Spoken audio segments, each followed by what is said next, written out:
Good morning, अस्सलाम वालेकुम student. आज हम स्टार्ट करेंगे जो आपका आगे का टॉपिक है Newton third law of motion. ठीक है। According to Newton third law of motion, when there is any action then there must be a reaction. कहने का मतलब ये है कि अगर हम जैसे किसी बॉडी पे एक्शन करेंगे, मतलब यहाँ पे मान लीजिए हम फोर्स लगा रहे हैं, इस बोर्ड पे हम धक्का दे रहे हैं, फोर्स लगा रहे हैं, तो ये बोर्ड भी हमारे ऊपर धक्का देगा, यह बोर्ड भी हमारे ऊपर फोर्स लगाएगा। ऐसा महसूस होगा हमको कि ये बोर्ड भी हमको धक्का दे रहा है। तो जैसे कोई भी बॉडी हम ले लेते हैं, मान लीजिए ये, अगर हम इस बॉडी पे इस तरफ से फोर्स लगाएंगे, एक्सटर्नल फोर्स को ये अप्लाई कर रहे हैं बॉडी पे, तो ये बॉडी भी उसी लाइन में अपोजिट फोर्स अप्लाई करेगी। ये मान लीजिए एक्सटर्नल फोर्स है, ये बॉडी का फोर्स हमारे ऊपर लगेगा। तो हमेशा ये होता है, ये हमेशा से ये चला आ रहा है कि कभी भी किसी भी बॉडी पे हम अगर फोर्स लगाते हैं तो वो बॉडी भी हमारे ऊपर opposite, equal and opposite force लगाती है। तो इसका मतलब ये है कि ये क्या करती है, बल्कि अपोज करती है अपनी जो स्टेट चेंज होने की जो प्रोसेस है, या स्टेट चेंज होने की जो एक कहते हैं कि बॉडी अपनी स्टेट को, जो इनर्शिया जो रखती है, अपनी स्टेट को चेंज करने का हमेशा अपोज करती है। तो वो इस वजह से भी करती है कि आप उसको धक्का दे रहे हैं तो वो भी आपकी तरफ वापस क्या है, एक फोर्स लगा रही है, जिसको हम कहते हैं equal and opposite force applied by the body on our body. इसी तरह से जितने भी आप पेड़ हैं, पेड़ को धक्का देना चाहें, पेड़ पूरा फोर्स से आप उसको धक्का दे रहे हैं, लेकिन वो फोर्स क्या है, कहाँ जा रहा है, सब के सब पेड़ जो है आपको अपोजिटली, यानी आपके पास जो है वो फोर्स भेज रहा है। मतलब हम उसको दबा रहे हैं, ऐसे दबाए जा रहे हैं, लेकिन हम उसको धक्का नहीं दे पा रहे हैं। इसी तरह से दीवार को हम दबाए जा रहे हैं, उसको धक्का नहीं दे पा रहे हैं, और हमको महसूस हो रहा है कि दीवार हमको धक्का दे रही है। तो ये सारी चीज़ें हैं, Newton third law of motion इसी के ऊपर बेसिस है कि अगर आप किसी भी बॉडी पे एक्शन देंगे, किसी भी बॉडी को फोर्स लगाएंगे, तो वो बॉडी भी आप पे इक्वल एंड अपोजिट फोर्स लगाएगी। ठीक है। यहाँ ये ज़रूरी नहीं कि नेट फोर्स जीरो हो, यानी मतलब ये है कि हम बॉडी के ऊपर धक्का फोर्स लगा रहे हैं और बॉडी भी उतना ही फोर्स हमारे ऊपर लगा रही है, तो हो सकता है कि बॉडी मतलब नेट फोर्स अगर ज़ीरो होगा तब कोई भी बॉडी मोशन में नहीं आएगी, लेकिन अगर नेट फोर्स ज़ीरो नहीं होगा तो बॉडी मूव कर जाएगी। जैसे हम ये फ्री टू मूव बॉडी, मतलब यहाँ मूव करना चाहती है, तो हम एक्सटर्नल फोर्स देकर के इसको धक्का दे रहे हैं, अभी मान लो नहीं मूव की, यानी बॉडी का जो फोर्स है वो एक्सटर्नल फोर्स के बराबर हो गया। अगर ऐसा है तो बॉडी विल नॉट मूव। ठीक है, एक कंडीशन ये बनती है। और दूसरी कंडीशन ये बनती है कि अगर मान लीजिए एफ एक्सटर्नल जो है वो जो हम अप्लाई कर रहे हैं वो ग्रेटर देन हो गया एफ ऑफ बॉडी, यानी बॉडी जो अप्लाई कर रही है हम पर उससे ज़्यादा हो गया, मतलब ये ज़्यादा हो गया, बॉडी का अगर फोर्स कम हो गया तो बॉडी आसानी से मूव कर जाएगी इधर से। तो कंडीशन पे डिपेंड करता है कि बॉडी कितना फोर्स लगा रही है। ठीक है, तो बॉडी आसानी से आगे की तरफ मूव कर जाएगी। ये था न्यूटन का एक्शन और रिएक्शन लॉ, जिसको कहते हैं न्यूटन थर्ड। अब इसके बहुत सारे एप्लीकेशंस हैं। जैसे हम पानी में, जब आपने देखा होगा डक वगैरह को स्विम करती है तो पानी में अपने पैर को पीछे की तरफ फेंकती है, या कोई भी स्विम करता है, हम ही लोग स्विम करते हैं पानी में, तो हाथ से पानी को पीछे की तरफ धक्का देते हैं। तो पानी के जो पीछे की तरफ हम धक्का देते हैं, पानी भी क्या करता है, हमारे हैंड पे एक अपोजिट फोर्स लगाता है, जिसकी वजह से हम आगे की तरफ बढ़ते हैं। ठीक है। इसी तरह से एक और बेसिक सा एग्जांपल है कि जैसे हम बलून है इस तरह से, ठीक है, हमने इसको इन्फ्लेट कर दिया, पूरी तरीके से फुला लिया बलून को। अगर बलून पूरी तरीके से खुल गया है, मतलब इसमें पूरी हवा भर चुकी है, यहाँ पे हमने इसको टाइट कर दिया, बांध दिया। ठीक है, ये ऊपर प्रेशर है, इसमें फोर्स है पूरी तरीके से। तो उसके बाद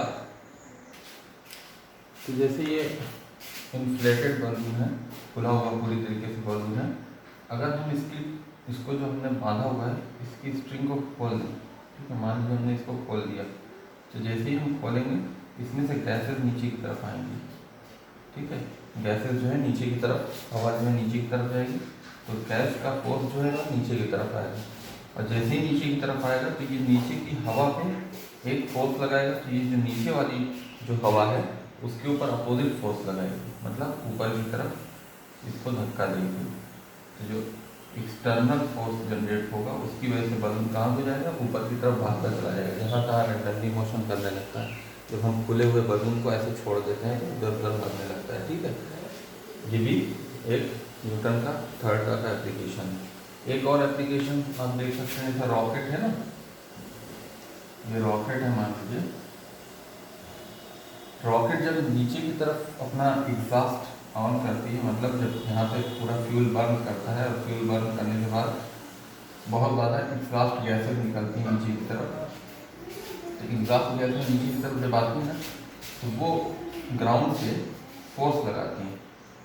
ठीक है, ये रॉकेट का फोर्स है, एग्जॉस्ट गैसेज का फोर्स नीचे की तरफ रहेगा, तो ग्राउंड भी क्या करता है, opposite, equal and opposite force ऊपर की तरफ लगाता है, तो रॉकेट इसकी वजह से ऊपर की तरफ भागती चली जाती है। समझे? तो इस तरह का फोर्स वही हर जगह अप्लाई होता है, action and reaction force. When there will be any action then there must be a reaction takes place. ठीक है, ये है न्यूटन का थर्ड लॉ। ये चीज हो गई आपकी।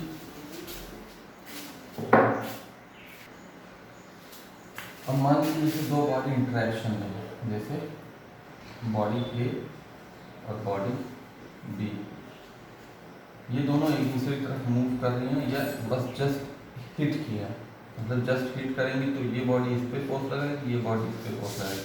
मान लीजिए ये बॉडी इस पे फोर्स लगा रही है इस तरफ एफ ए बी, यानी ए का फोर्स बी पे, और ये बॉडी इसी डायरेक्शन में फिर फोर्स लगाएगी एफ बी ए।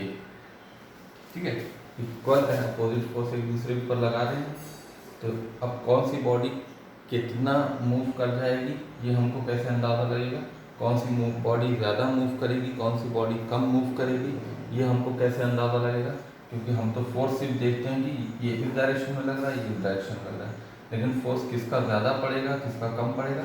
मान लीजिए इसका मास एम ए है, इसका मास एम बी है।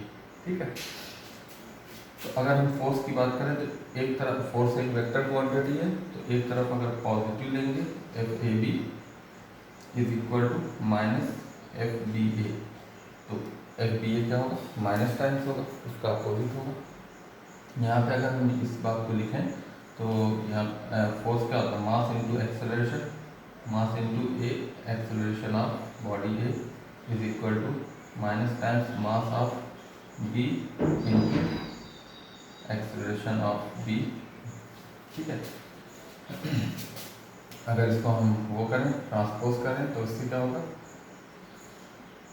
एम ए मास एक तरफ ले जाए, और तो acceleration of A upon acceleration of B, ये इधर आएगा तो डिवाइड में आ जाएगा, acceleration of B is equal to minus M P upon M A हो जाएगा। आप यहाँ पे देख रहे हैं कि ये इन्वर्सली प्रोपोर्शनल दिख रहा है कुछ, यानी एक्सेलरेशन ऑफ ए और मास ऑफ ए, इन दोनों में रिलेशन जो है वो इन्वर्सली है।